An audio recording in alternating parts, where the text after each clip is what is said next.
Right then, ladies and gents, welcome back. Welcome to another session out on the riverbank. I've gone and done it. I've signed up to the local angling club. We've now got access to, I think, 7 or 8 ponds and quite a big stretch of river as well.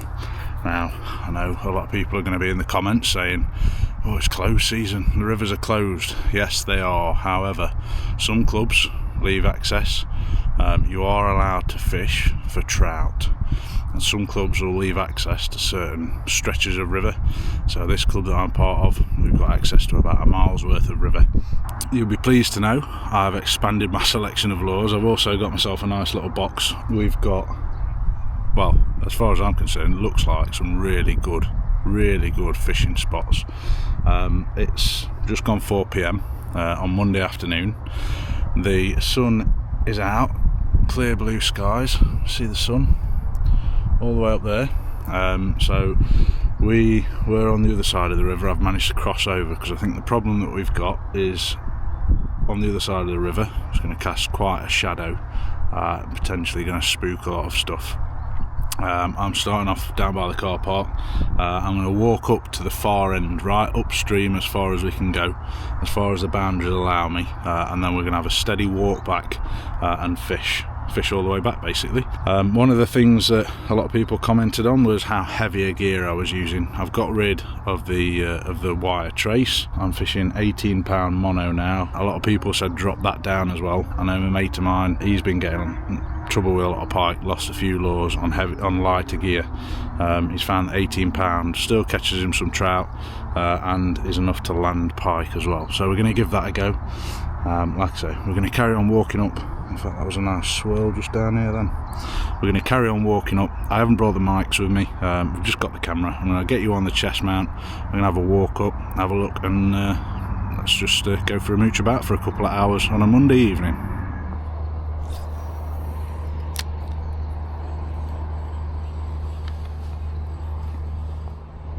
This one's not spinning very much at all. Alright, change the tactics then already. 3 casts in. Yeah? You reckon? Drop it in and have a look what it works like in front of you. Could you? No. Yeah? I would, yeah. What would you do, work this upstream now or work it downstream? So, let me just show you what I have. Yeah, go on. Watched it. But if you look, so it goes working it up, yeah, towards you. Yeah. Yeah. Yeah. Right, so it's a little bit of a pause, then down, exactly the same, but I'm just doing fast. Yeah. So you come down like that, you bring it in, but you do it like that. Yeah.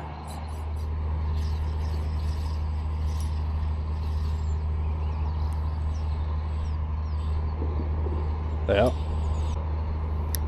That was a good take. Yeah, I know what you're on about then.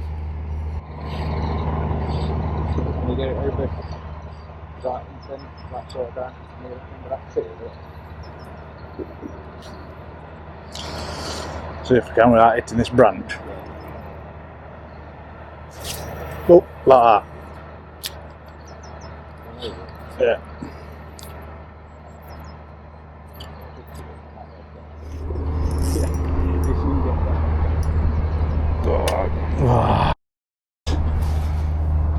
Oh, well, that's 10 quid gone.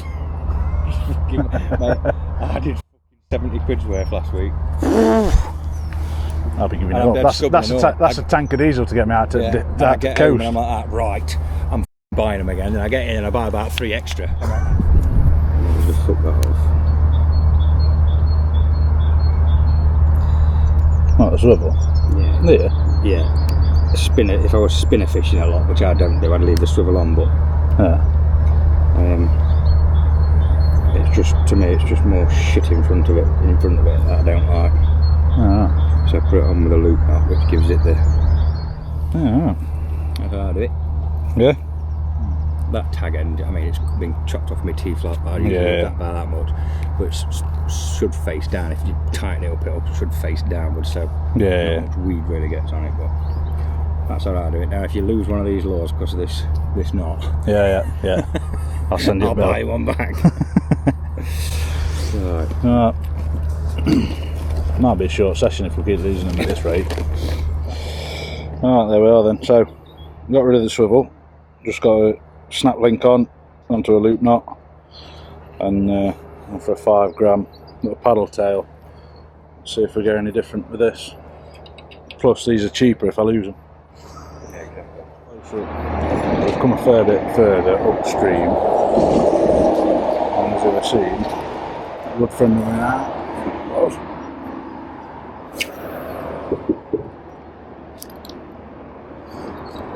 He knows what he's doing around these parts. Fishes a lot more than me.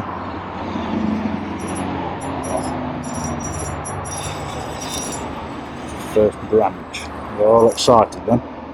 So yeah, it's come to give me some tips, some pointers. So you'll see us changing the lures a lot more than what I normally would. Shouting out hints and tips from the bank behind me, trying to coach me into catching some fish, which is always good.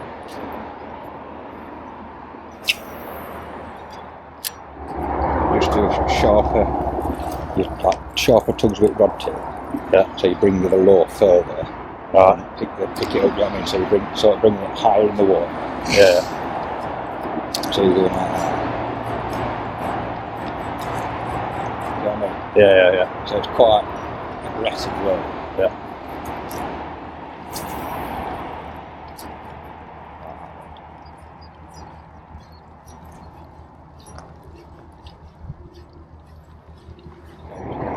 So come from the side, you can get it through them bollocks. Yeah. So I'll drop it a metre away from that. Yeah. Bring it straight back down.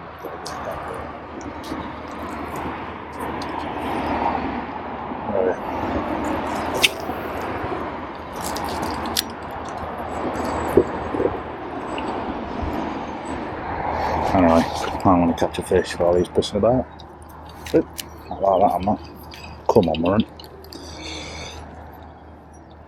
But yeah, like I say, Loz has come to help me out, give me some tips. He loves this kind of fishing. He's got a whole spare bedroom just full of lures. He's a bit mad with it, but it's the sort of person you want on your team when you're learning games like this.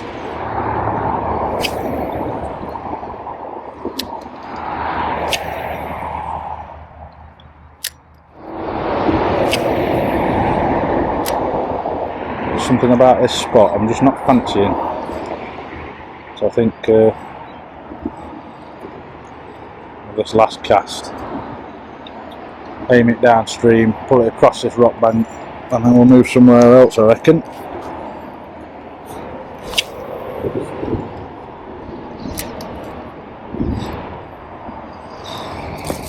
Same again at starting corner there. Yeah. On the edge. Sort of Up and then. Yeah, just do like 2 o'clock, like about 12 o'clock. 11, 10, 9, move down 10 foot. And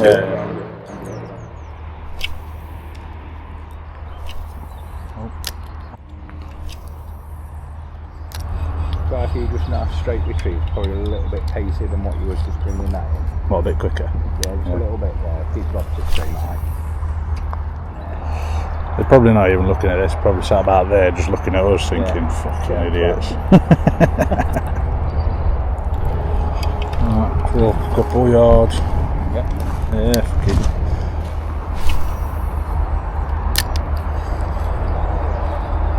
It's a fish, he says. It's a fish.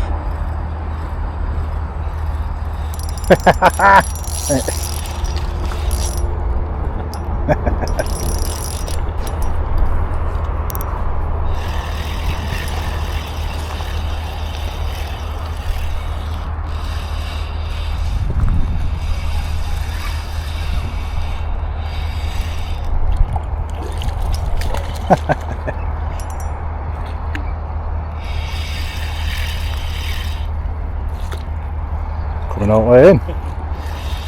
He's had enough for the day, he has. Yeah. Right, come up here where it's a bit deeper water, we can sit him in. A bit deeper there.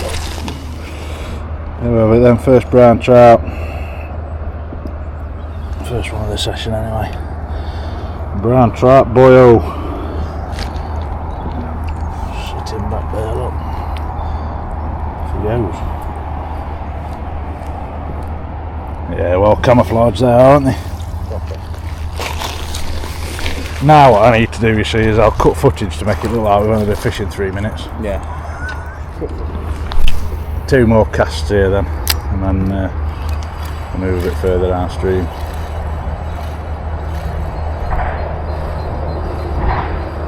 Because you know now you've caught that and upset the flow a little bit. Yeah. Would that have put other fish off? Somewhere like here? Sometimes when it's this shallow and thingy, but to be honest, it depends. Sometimes I've had 2 or 3 on bounce in the same spot. Yeah. And then other times it does disturb me a bit, yeah. You tend to... It's like when you're bass fishing, yeah. if you get one, it starts putting a bit of disturbance in water, it just seems to fire all other ones up. So sometimes what I tend to do is if I've caught one out of a swim, I'll tend to, like if I intend on fishing that, I'd probably leave that area just for a bit. Fish further down and then come back to it. I'd have a couple more casts in there just in case. Yeah. And then, because I know there was one over there, that's where I would put it, that's where the last one was, last cast. But anyway, I tend to wait a bit, and then I'd probably only come back and just have a couple of flicks, do you know what I mean, just to make sure. Yeah. Like I said, that's probably seen that 3 times, but yeah. I know further up the river, like you'd fish to that bank, and if you landed a foot off it, sometimes you're like thinking, well, I don't know, they've got the fish there, but then you land it almost on the bank and start from the bank, if that makes sense. I mean, like really tight up, and they go straight for it. So we're just going to have a couple more minutes here on our way back. This is the start of the deeper part of the water. So a few flicks. Hopefully you can see how many flies we're dealing with. It's a pain in the arse. Oh no. Oh, it's definitely gone, that one. Yeah. I was saying I fancy some deeper water and using some of them paddle tails. I don't think I've got much of a choice now.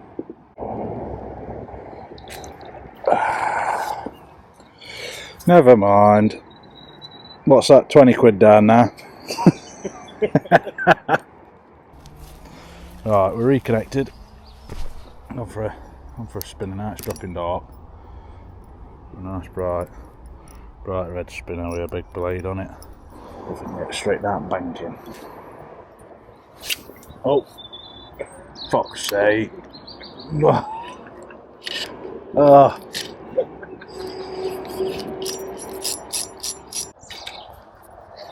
Yeah, I got it. Yeah. At least I developed that skill well enough by the end of the day. Oh, number 4 of the day, stuck in a tree. I was going to have to try and net it. Yeah, so far I'm not a fan of this spinner. It doesn't go anywhere like where you want it. I think it's this wool. I was expecting this wool to get a bit heavier, and it's not. It just casts like. I just hate spinners. Garbage. Got to be a fish in here somewhere. Like I say, there's quite a few. We just didn't read down here, but. Like that pike? Yeah.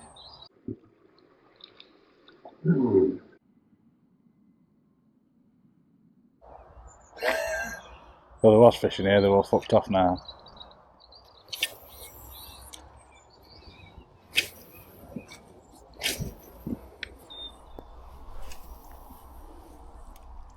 And that is the end of that one, folks. So I wasn't going to put this video out. I was going to consign the footage to the archives, just delete it, but I'm sat in the caravan on a rainy summer's day, and I thought, you know what, I'll put it out there anyway. There's loads and loads of really good lure channels, freshwater fishing channels, but I just thought I'd put this video out there and show that everybody starts from somewhere. I have been out on the rivers quite a bit, learning quite a lot. Still a long way to go, but I am enjoying it. I'm enjoying being able to get out on stretches of water 5-10 minutes away from my house, get a couple of hours in after a day at work. So really enjoying that. But let me know in the comments, would you like to see more of this sort of fishing, or do we just stick to sea fishing? On that note, I hope you've enjoyed it. Thank you very much for watching, and until next time, take care and tight lines.